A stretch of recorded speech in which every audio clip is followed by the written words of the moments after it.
Bonjour à tout le monde ou bon après-midi. Je vais essayer rapidement de répondre à toutes vos questions parce que dans peu de temps, je dois faire 600 kilomètres en une journée, c'est-à-dire aller et retour, 300 aller, 300 retour. Je ne sais pas à quelle heure je vais rentrer à la maison. J'ai écouté une petite partie, vraiment seulement quelques minutes du discours de Sonko, de sa conférence de presse.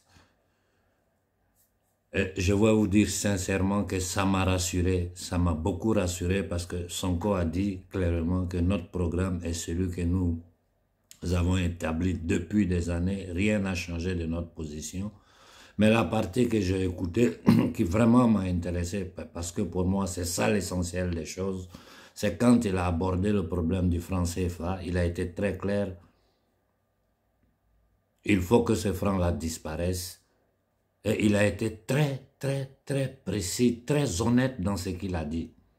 Il a dit que nous allons tout faire pour bouger les lignes, pour faire disparaître ce franc nazi de l'Afrique. Mais il a ajouté, s'il y aura des blocages, nous, au niveau du Sénégal, nous allons prendre nos responsabilités. Et je répète, Sonko a dit, nous allons tout mettre sur pied, pour éliminer définitivement cette monnaie nazie de l'Afrique. Mais s'il y aura un blocage au niveau de l'Afrique, c'est ce que ça veut dire, au niveau des pays africains, nous, Sénégalais, nous allons prendre nos responsabilités. Plus clair que ça, on ne peut pas. Avant de poursuivre sur le discours de Sonko, beaucoup m'ont posé des questions sur les occupations militaires au Sénégal. Mais quelqu'un qui est capable de vous dire que cette monnaie-là, cette monnaie nazie, ma première action, nos premières actions seront de l'éliminer. Vous pensez qu'il ne pense pas à l'occupation militaire? Il pense à l'occupation militaire. Il sait très bien que tant que le Sénégal sera militairement occupé par la France et par la NATO, par l'OTAN, les Sénégalais n'auront pas la paix. Ils foutent quoi au Sénégal? Qu'est-ce qu'ils font au Sénégal? Qui les a appelés? Ils se sont imposés grâce aux nègres des salons qui ont gouverné le Sénégal ces 75 dernières années, qui ont gouverné l'Afrique ces 75 dernières années.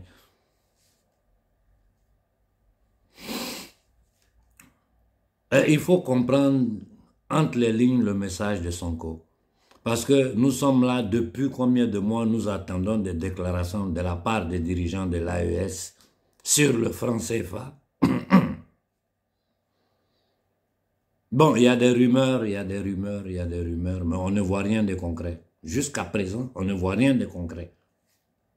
Et quand le prochain gouvernement du Sénégal, parce que je suis sûr et certain que Sonko va gagner ces élections, si ces gens-là ne combinent pas quelque chose avant les élections pour créer un blocus, pour créer un chaos, ils sont capables de tout.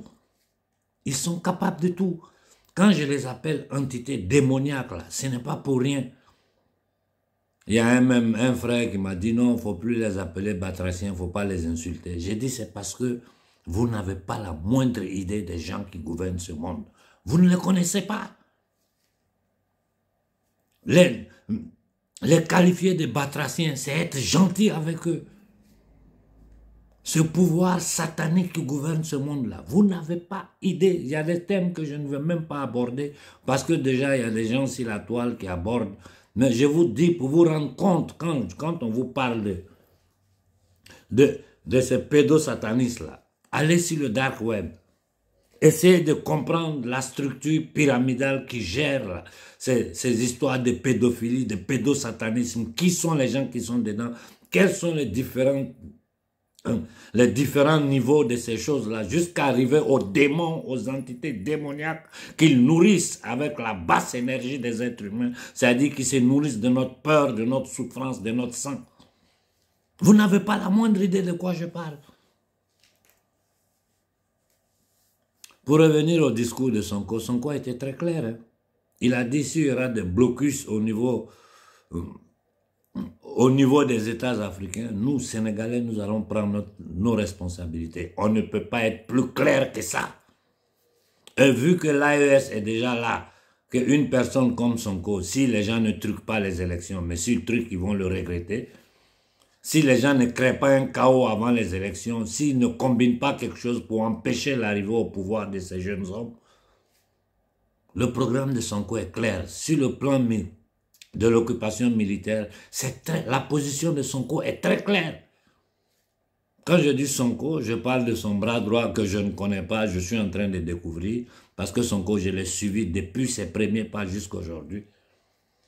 Sur beaucoup de choses, je n'ai pas été d'accord avec lui. Si par exemple, quand il a écrit sur Facebook à propos de cet avocat, ce voyou qui a été arrêté au Burkina Faso, je ne t'ai même pas informé, les gens m'ont tagué, je suis allé voir. Je l'ai dit en privé, je l'ai dit en public.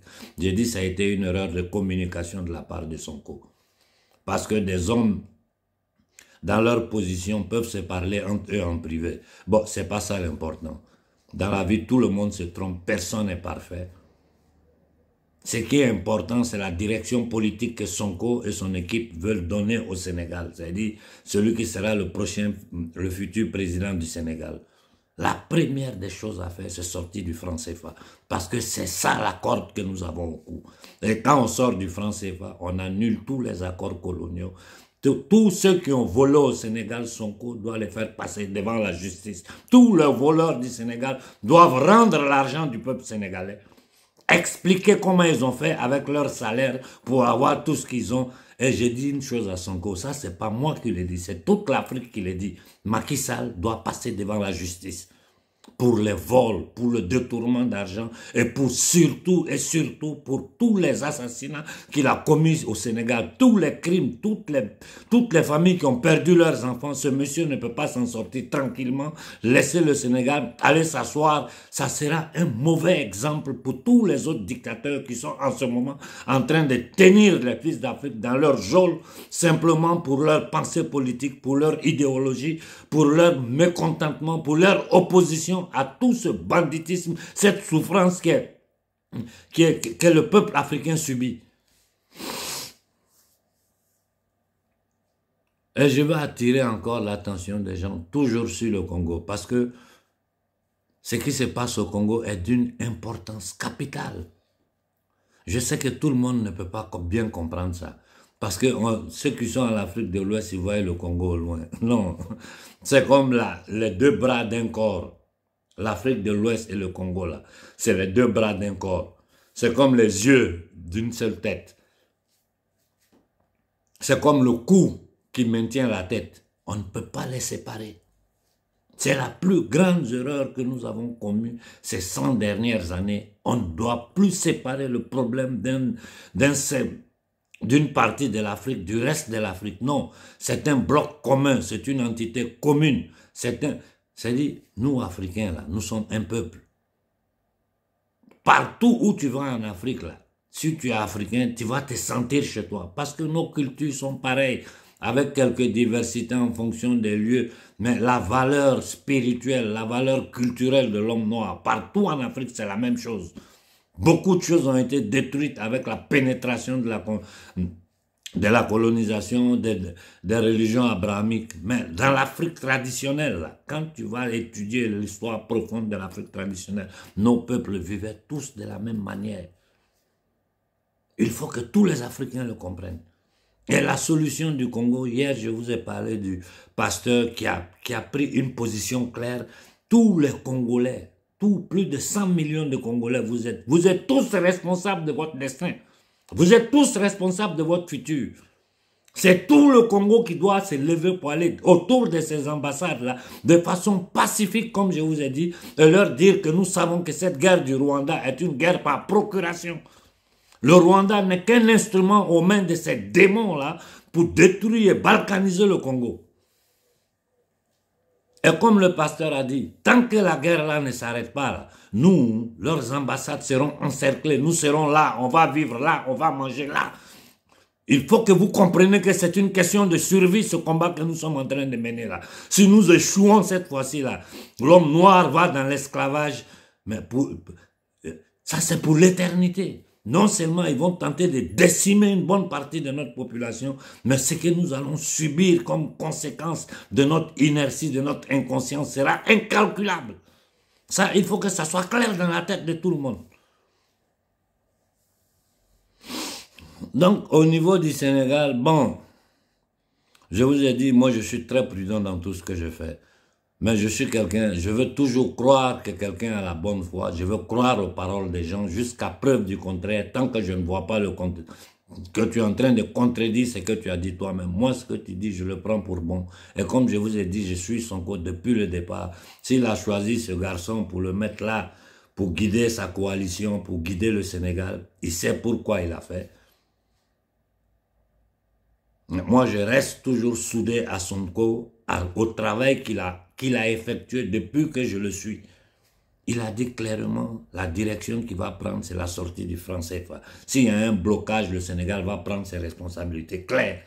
Ça, c'est un message lancé à Ibé, à Koïta et à Tiani. C'est ce qu'on appelle lire entre les lignes. Et moi, je vous dis, moi, j'ai confiance à Ibé, j'ai confiance à Koïta. C'est la pourriture qu'il y a autour qui est mon problème. Je répète, la pourriture qu'il y a autour qui est mon problème. Des gens qui n'ont aucune pitié, aucune compassion pour leur peuple. Tout ce qui les intéresse, c'est leurs intérêts à eux, à leur famille, à leur clan. Et d'ailleurs, comme vous me connaissez, je ne me suis jamais intéressé à certains domaines. Mais cette guerre-là risque d'être longue. Elle sera longue parce que l'ennemi va se défendre par tous les moyens. Ils vont acheter tout ce qu'ils peuvent acheter. Il y a des gens qui sont sur la toile, qui se qualifient d'intellectuels, de géopoliticiens. Je vois plein de bordel sur la toile, même si je ne dis rien. Je les regarde, ça me fait rire. Parce qu'il y a certaines choses, on ne va jamais t'enseigner dans une université. Et tout ce qui est la réalité cachée derrière cette illusion démocratique que je suis en train de vous expliquer depuis des années. Là. Beaucoup d'entre eux n'y comprennent rien parce qu'ils sont formatés dans les universités. Et beaucoup d'entre eux sont des lâches. Les choses que je vous dis, ils le savent, mais ils ont peur de toucher certains points. Et je répète une chose avec insistance. Quiconque tente de mettre un peuple contre l'autre pour dire les blancs sont contre nous, les arabes sont contre nous, les noirs sont contre ceci, celui-là est contre cela, les chrétiens sont comme ça, les juifs sont comme ça, les musulmans sont comme ça, ou c'est un idiot utile, ou c'est une personne malhonnête intérieurement. Parce que nous savons quel est le processus de manipulation des peuples à travers la religion, à travers le lavage des cerveaux, à travers les médias de propagande, toutes les structures qu'ils ont pour diviser les êtres humains entre eux, pour les lobotomiser, pour les narcotiser cérébralement, ces entités démoniaques, toutes les structures qu'ils ont créées travaillent AK-24 pour cela. Il faut diviser les êtres humains entre eux. Il faut les compartimenter. Il faut créer toutes sortes de divisions sociales, culturelles, spirituelles pour pouvoir gouverner ce monde-là. Moi, je vis ici en Occident depuis 30 ans. Comme j'ai vu des noirs racistes, j'ai vu des blancs racistes, j'ai vu des arabes racistes, j'ai vu des juifs racistes. Le racisme est une maladie qui peut taper n'importe quel être humain ignorant, parce que le racisme, c'est une maladie de l'ignorance. C'est une maladie des gens qui ne sont pas, c'est-à-dire ils n'ont aucune conscience de leur présence sur cette terre. Qu'est-ce qu'est vraiment l'être humain dans son essence? Ils ne le comprennent pas parce qu'ils n'ont pas les instruments pour pouvoir approfondir leurs analyses. Moi, je passe mon temps à lire, à écouter, à lire, à écouter. J'ai passé ces 30 dernières années à écouter les gens que je sais qui savent plus que moi, à lire tout ce que j'ai pu avoir sous mes yeux, à parler avec les hommes de l'ombre, à tirer mes conclusions et à voir clairement quelle est la structure du pouvoir mondial. Nous avons affaire à des démons. À la pointe de la pyramide, ce sont des démons. Au-dessus d'eux, il y a des familles démoniaques qui ont signé des pactes, des alliances avec ces démons pour pouvoir gouverner l'humanité par les forces subtiles. Il y a beaucoup d'hommes sur la toile qui parlent d'ésotérisme. Il y en a qui sont vraiment sérieux. Je vais vous conseiller quelques-uns. Et il y a des gens qui racontent du n'importe quoi aux gens. Et tout ce monde qui raconte du n'importe quoi, c'est pour s'aimer la confusion dans la tête des populations. C'est pour s'aimer le désordre dans la tête des populations. Pour ne pas permettre aux gens de comprendre réellement dans quoi nous sommes, à qui nous avons affaire. Et comme je vous ai dit la dernière fois, il y a des pays en Afrique qui sont totalement ignorés. Il y a des choses qui se passent au Libéria. Personne n'en parle. Du Soudan, personne ne parle du Soudan. De la Somalie, oublié totalement. Mais c'est l'Afrique. Tant que toute l'Afrique ne sera pas en sécurité, nous n'aurons pas la paix. On commence quelque part pour arriver à notre objectif final. Mais il faut que nous nous mettons dans la tête que tant qu'un seul pays africain sera des pays comme le Kenya qui sont devenus des succursales des marchands de la monnaie, de la dette et de la mort. Nos frères du Rwanda qui sont séquestrés par un agent de la CIA qui commet des crimes partout dans un silence total. À nos frères du Niger, j'ai dit clairement, j'ai dit tant qu'il y aura un soldat américain sur le sol du Niger, vous n'aurez pas la paix. Bon, je vous remercie pour le contact, mais je suis vraiment débordé parce que je travaille sur plusieurs fronts à la fois. S'il y a vu qu'aujourd'hui nous avons le contact, s'il y a des informations importantes, urgentes, comme je l'ai toujours fait, je vais vous avertir en privé. Mais les motifs pour lesquels les bases américaines ne doivent pas rester sur le sol africain, nous le savons tous. Nous savons que l'OTAN, qui est pilotée par l'armée américaine, c'est-à-dire par le Pentagone, n'est rien d'autre que l'instrument d'occupation, de domination, de violence des marchands de la dette, de la monnaie et de la mort qui gouvernent les États-Unis d'Amérique sur tous les peuples du monde. En Irak, qu'est-ce qu'ils n'ont pas combiné? Aujourd'hui, nous savons tout le mensonge qu'ils ont mis sur pied pour rentrer en Irak. Aujourd'hui encore, les Irakiens leur demandent de quitter leur territoire. Ils sont encore là.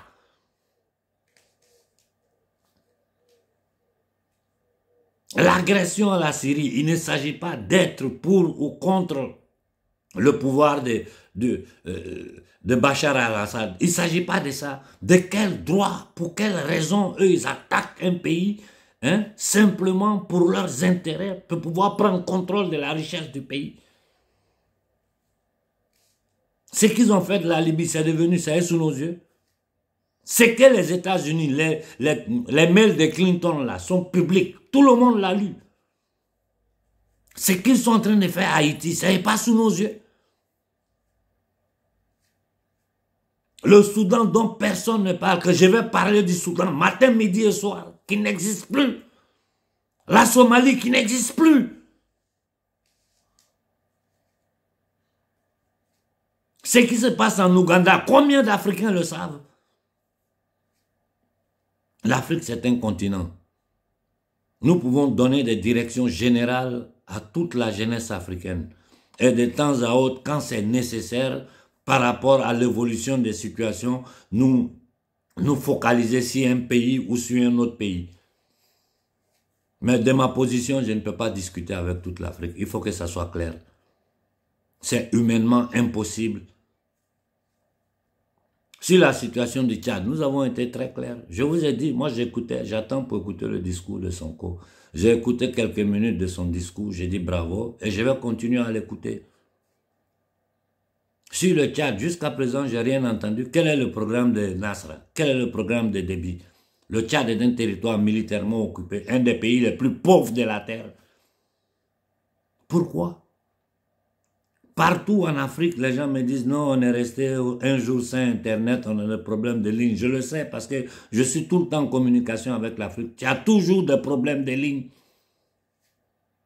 Pourquoi partout en Afrique, on n'a pas d'électricité? Vous-même réfléchissez. Pourquoi partout en Afrique, on n'a pas de courant? On est en train de parler du problème du courant du Mali, les gens du Tchad sortent là-bas, ils t'expliquent pour eux, c'est encore plus grave que le Mali. Au Sénégal, les délaissages, les gens savent. Au Cameroun, les gens savent. On n'a pas à manger, on n'a pas à boire, on n'a pas droit à l'énergie, on n'a pas droit à Internet. Nous, on n'a droit à rien. On n'a droit à rien. Voilà pourquoi un commissaire européen se permet de dire publiquement que l'Afrique, nous sommes des sauvages, c'est la jungle chez nous. Cette jungle-là, chez nous, là, c'est eux qui veulent rendre l'Afrique une jungle. Les Africains demandent clairement aux dirigeants de l'AES, aujourd'hui avec le soutien clair de Sonko, de sortir de ce franc nazi, Il faut sortir de ce franc nazi. Et ayez confiance, Sonko va demander à tous ces gens-là de partir. J'ai dit au Niger, vous devez comprendre que ces gens-là sont là pour fouiller dans votre sous-sol, pour répertorier toutes les richesses du sous-sol du Niger. S'aimer le chaos dans le Niger, parce que c'est ce qu'ils font toujours, ils vont le faire. Il faut balkaniser le Niger. Il faut tenir le Niger dans la pauvreté, mais tu vas dans le Niger profond, tu as mal à la tête de ce que tu vois. Qu'est-ce qui manque au Niger? Pourquoi vous n'avez rien?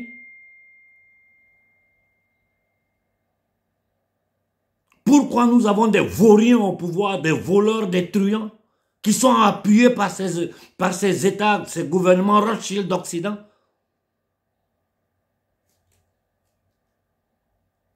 J'ai dit, allons doucement dans certaines choses. D'abord, mettons l'équipe de Sonko au pouvoir et ensuite nous allons les accompagner vers nos aspirations. L'indépendance monétaire, l'indépendance économique, l'indépendance énergétique, l'indépendance alimentaire. Ça, c'est le programme de toute l'Afrique. Et à la fin, le départ de toutes les armées d'occupation de notre territoire, toutes leurs histoires des ONG, là, nous-mêmes Africains, nous allons créer nos ONG pour nous occuper de nous-mêmes. On n'a pas besoin que des ONG viennent d'ailleurs. Et d'ailleurs, c'est des choses dont on ne parle pas en public. Mais nous sommes en train de réfléchir sur la façon, les voies et moyens pour soulager nos populations au Mali, au Burkina, au Niger, au Sénégal, par des petites opérations, leur envoyer de l'eau courante, essayer de monter des trucs, des panneaux solaires dans les villages, dans les petits endroits. Nous sommes en train de réfléchir. Moi, personnellement, j'y réfléchis, mais je vais avec des pieds de plomb parce que je ne veux pas tomber dans le piège de ces gens-là. Quand tu es là, tout le monde est prêt à venir te donner de l'argent parce que tu as des idées. Il faut bien contrôler l'argent là, d'où ça vient, qui est cette personne et quels sont leurs objectifs. Parce que c'est comme ça ils font pour te piéger, ils te mettent dans un truc. Et puis après, ce sont les mêmes qui vont sortir pour dire non, on a donné ça à Konaré, on a fait ceci ou on a fait cela. Pour essayer de détruire, t'enlever toute la crédibilité que tu as auprès de ton peuple. Beaucoup de nos frères sont tombés dans ces pièges-là. Donc nous y réfléchissons, nous allons aller avec des pieds de plomb, mais comme nous savons que ce combat sera long et dur, ce combat sera long et dur pour nous en Afrique et pour l'humanité dans son ensemble, il faut que nous trouvons voies et moyens pour de temps à autre essayer de soulager certaines. Ce n'est rien, c'est une goutte d'eau dans la mer.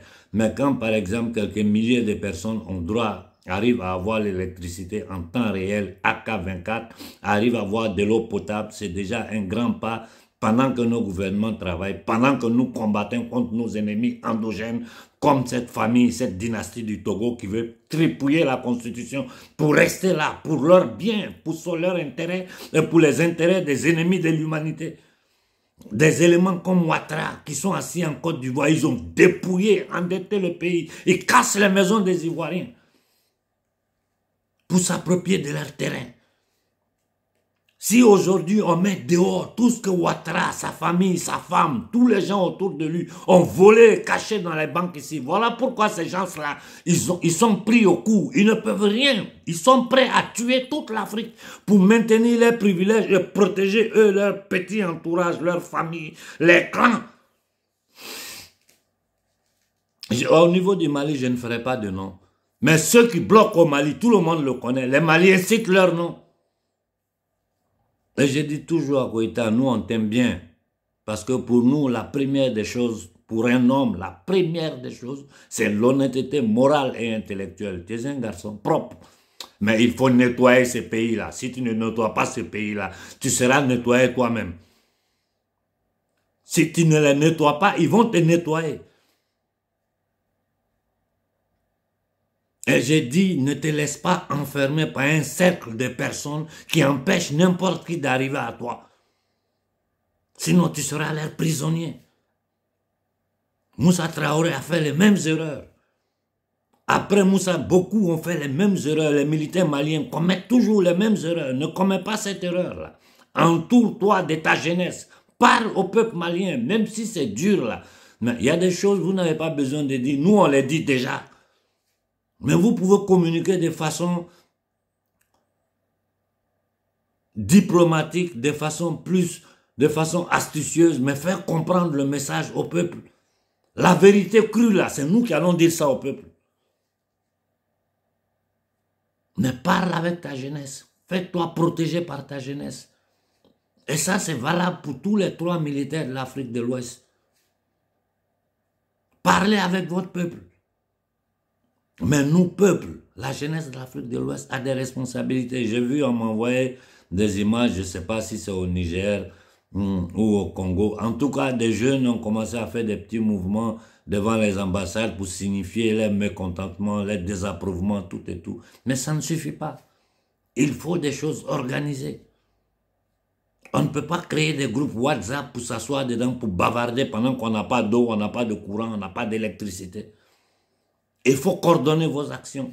Ça, les gouvernements n'ont rien à voir dedans. Parce que le combat que vous menez pour eux. Un gouvernement qui veut empêcher son peuple de parler, c'est un gouvernement qui travaille contre le peuple. C'est-à-dire que c'est des gens qui veulent créer encore une élite bourgeoise où ils sont là, ils contrôlent l'opinion publique et ils font de la propagande. Mais la propagande ne peut plus marcher parce que les gens vivent les choses sur leur peau. Les gens vivent ça dans leur quotidien. Les choses les plus élémentaires ailleurs dans le monde, en Afrique, c'est un problème. On ne s'assoit pas ici pour raconter tous les jours toutes les petites aides que nous envoyons à des personnes individuellement dans différents pays d'Afrique pour essayer de leur donner un coup de main. Les choses les plus élémentaires, souvent, moi, je suis choqué. Parce que ce qui est impossible en Afrique, je m'assois autour de moi, je suis dans ma salle de travail, c'est rempli autour de moi, je ne sais même pas quoi en faire. Et n'importe quel Africain de la diaspora va vous dire la même chose. Il faut se lever principalement contre l'ambassade de l'Angleterre, des États-Unis et de la France. Ces 3 pays-là, il faut que l'Afrique se lève contre leurs ambassades. Et je vous ai dit, on n'a pas besoin de violence. Il faut aller devant parce que c'est là. Quand tu es devant l'ambassade des États-Unis, c'est au gouvernement américain que tu parles, c'est territoire américain sur notre territoire. Où les guerres là s'arrêtent, où le terrorisme là s'arrête, où le pillage des matières premières de l'Afrique s'arrête, ou bien vous allez quitter notre continent parce que c'est chez nous, l'Afrique nous appartient et à personne d'autre. Bon, je m'arrête là pour ce soir et restons concentrés. Au Sénégal, restez vigilants. C'est maintenant vous devez redoubler de vigilance. Au Niger, il ne vous reste qu'à vous organiser entre vous. Je vois plein qui bavardent sur la toile là. Au lieu de bavarder sur la toile, dire des conneries à droite, à gauche là. Appelez au soulèvement populaire pacifique de toute la jeunesse du Niger devant l'ambassade des États-Unis pour demander leur départ immédiat. Ça, c'est pas le travail de Tiani, c'est votre travail. Et ceux qui sont à l'intérieur du pouvoir du Niger, qui vont tenter de bloquer, nous allons savoir qui ils sont et les dénoncer aux yeux de toute l'Afrique et du monde entier. Voilà ce qu'il vous reste à faire. Au Congo, ce que vous devez faire, vous le savez. Vous le savez très bien. Si vous restez assis, n'accusez personne. C'est-à-dire que vous êtes les premiers responsables de la destruction et de la balkanisation du Congo. Nous pouvons continuer à dénoncer Kagame sur le chéquier international, à mettre les vérités dehors aux yeux de tout le monde. Mais le gros du travail, qui est la partie la plus simple, c'est que les peuples africains se lèvent pacifiquement, aller devant ces institutions-là, devant ces représentants, devant ces comptoirs négriers-là, et dire clairement, nous ne voulons plus. Ou vous arrêtez tout ce que vous êtes en train de faire sur le continent africain, ou nous allons vous obliger à partir. Nous sommes des centaines de millions de jeunes Africains. 70% de la jeunesse africaine a moins de 25 ans. C'est plus dangereux que n'importe quelle bombe atomique. Nous pouvons obtenir tout ce que nous voulons sans violence. Notre nombre est notre force. Bon après-midi à tout le monde et bonne fin de semaine.